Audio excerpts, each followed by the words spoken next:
Wakwa be ya Adom TV Badwam na o hye no ntino adepam yeguso a ye medofo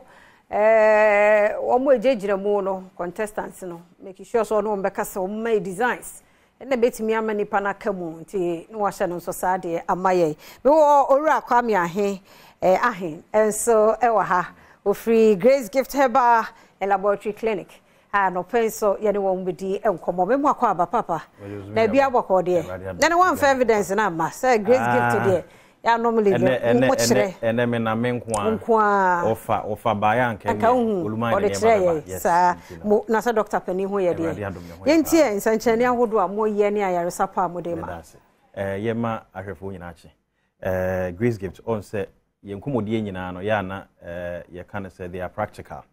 anase niema de wo tifie hwe no odi hu adanse esanse bidro hu nkomo nko ana ya yedi nene no yedi nkomo bia mepese de wo hwe bia no ebeyi na som ye no wachi on se yare bia ya but then yare bia ho a ne ko anase the mode of treatment no ya broso na ye beka yare bia in fact obi komusisi a oda owo ne nkwanta in fact yare ba ko a eyewa wa wudi adanse ese woni nyame nanam essence wan hwe yi a emprem bia utimi je eye kidney ho yare ya na yeka na arehosem ne samanfo bebre na efri mu because of kidney related disease na menka eye yare no kidney ho yare no na meka the mode of treatment no na matwe obi adwena yisu se ma omompa ye kura se ebia ne tamfo mpo kura na sa yare ye binye no ahomete na me kasafa eye dialysis yate ne ade no usually the dialysis no ye de water so anache se wadu end stage o kidney na ho odin nyina no awie na dwumayo na ade a are ho ne se ye di adanse kidney no ene boa eso ne ye moja so eyi fini ade nyina free ye moja mu but ekoba ne se kidney na ho odin nyina na ayemere ntimi nya adwuma bi mu a ne ye de wo dialysis no na dialysis no egu ahodo mienu na ni nyina nso ebi enu ho a edafem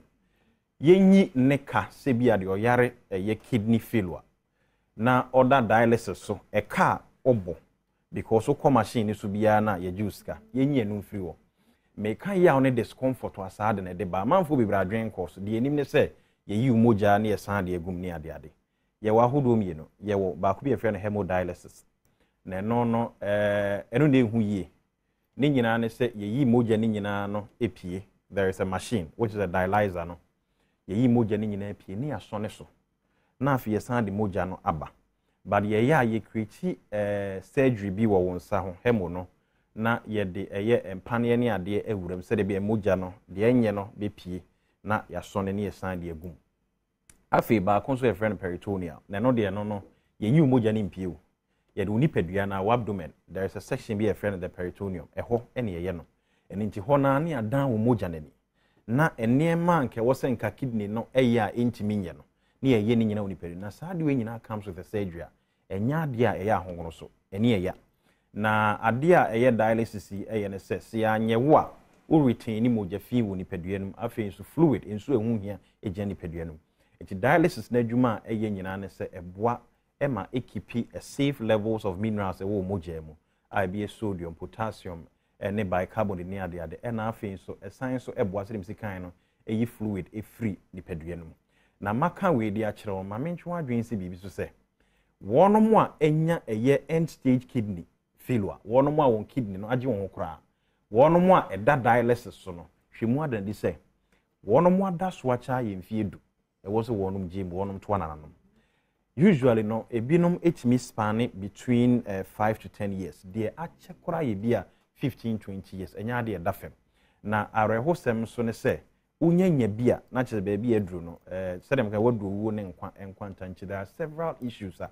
amanfo nya kidney failure or the dance ye beba ewom ye ntie so afrim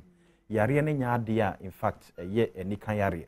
na mamenka we se efeli dia afeli metiase nemo wono mo ahyase enya signs and symptoms say afei na eba abegye ne ho no ye was certain kidney disease ebinum timinya kidney stones ebinum timinya kidney cyst ne ade nyina saa ne emene nyina ade ye wo ho kwan si yetime boa ne yi free ni paduanum na nkwan kodu se kidney na agye ne ho kora asai eni nti ade bi eba ye ka che wo se ene ye ba ku mienu miensa bi ampanimfo se akotwe akone akotwe ba ne nuane foforo bebom yare ba ku timi kofa yare be ye aduasa beso ye na hwemu ade ni se wonom a ewo high blood pressure mojabroso na wonom empe eho anamotuo yi wonom se wo asichiri yare diabetes safwe eye at higher risk se won kidney no betimi ase yi pa izan sa yare mienu e de house ronko eto kidney ne so eni so bi tie ana so bi hwe na owo ebia diabetes na ontimi nyan pomasibre wakoa enko ebi okura ontimi manage ontimi nso ano obi nso ewo high blood pressure ontimi nso ano a onhye ne nso se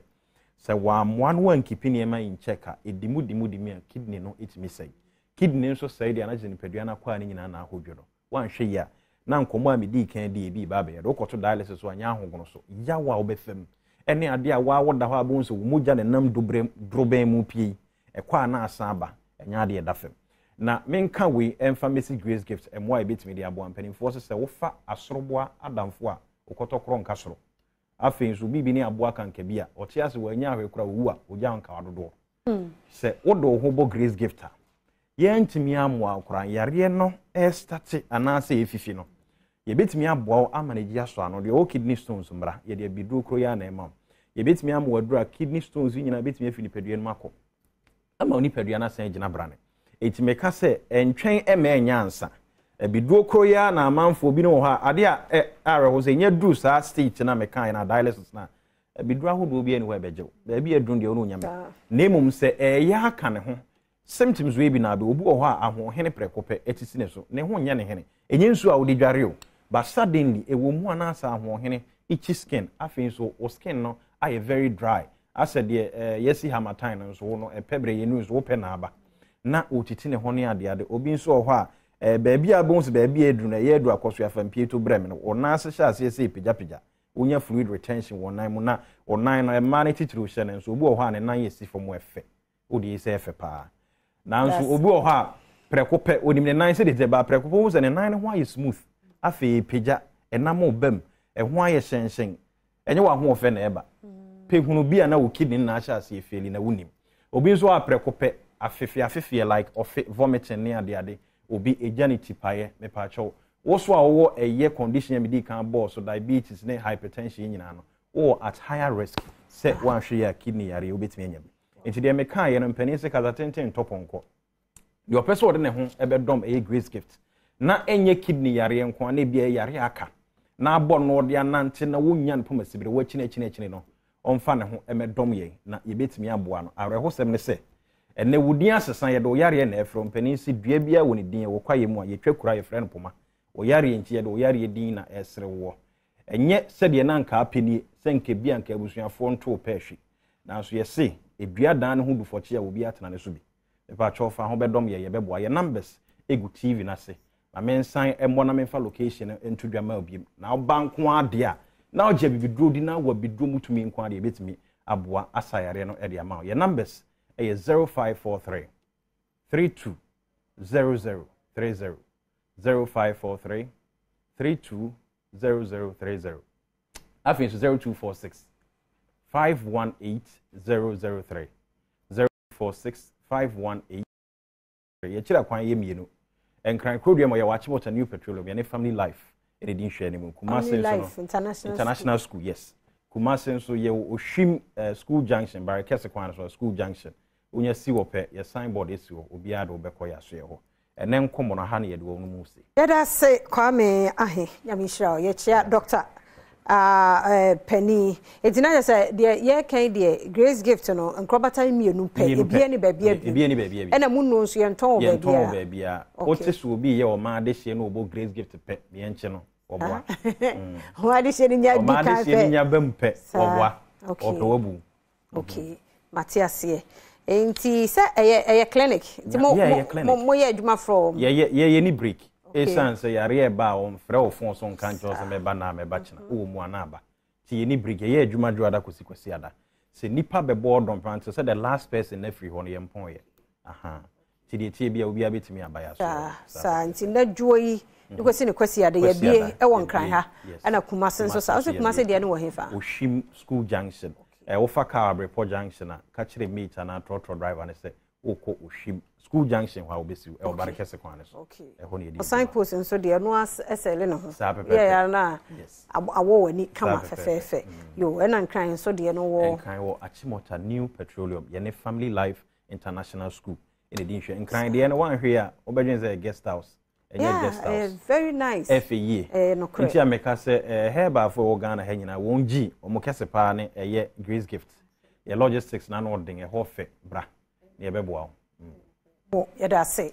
we akwami ahene no number ni ye 0543320030 0543320030 and 0246518003 0246518003 Grace Gift Herbal Clinic wo de achacha ene de henkura na monye achacha enifra edim 15 years and over eno so ye ena 7 preduasa obi a na busuanfo na danfofo nyina edi adanse se wagimi wato jimi mu ntentan eno so de ba ye ntimi muwa ena oba nso a 7 preduasa mu animu a wo ya alanta eno nso doctor se wontene otena wade pa bi abo ti eno nso ye hwe na chon Grace Gift for the day. Yeah, fancy her.